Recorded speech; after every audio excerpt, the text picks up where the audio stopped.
اللہ الرحمن الرحیم۔ مسئلہ یہ پوچھا گیا ہے کہ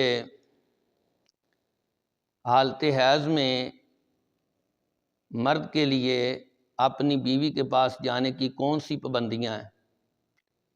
تو اس کے بارے میں عرض یہ ہے کہ اللہ فرماتا ہے یسألونک عن المحیض، اے پیارے محبوب یہ آپ سے حیض کے بارے میں پوچھتے ہیں۔ قل هو اذن، آپ فرما دیجئے کہ وہ گندگی ہے۔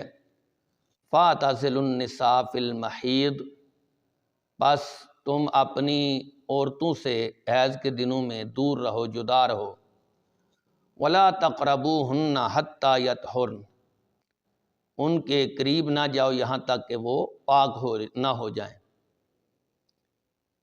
تو ایام حیض کے اندر مرد اپنی بیوی کے ناف سے لے کر گھٹنوں تک کا جو حصہ ہے اس سے نفع نہیں اٹھا سکتا۔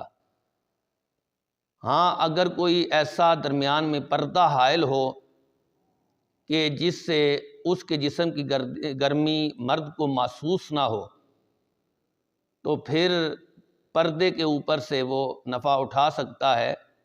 اس کے علاوہ شہوت اور بلا شہوت وہ اپنی عورت کے ناف سے لے کر گھٹنوں تک کسی بھی حصے سے نفع نہیں اٹھا سکتا۔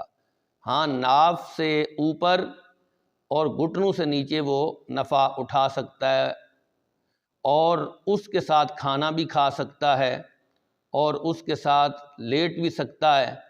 اس کی شریعت کے اندر ممانعت نہیں، بلکہ فتاوی شامی کے اندر یہ بات موجود ہے کہ اگر حالت حیض کے اندر صرف حیض کی وجہ سے وہ اپنی بیوی کے ساتھ نہیں لیٹتا تو یہ یہودیوں کی مشابہت ہے، اور اگر اس دوران حالت حیض میں وہ اپنی بیوی کے ساتھ جماع کو وہ جائز سمجھے تو یہ کفر ہے، اور اگر جائز سمجھتا نہیں اس کو گناہ سمجھتا ہے اور گناہ سمجھ کے کرتا ہے تو پھر اس پر توبہ لازم ہے۔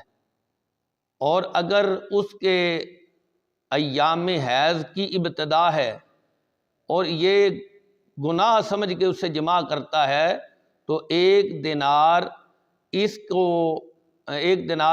صدقہ کرنا اس کے لیے مستحب ہے۔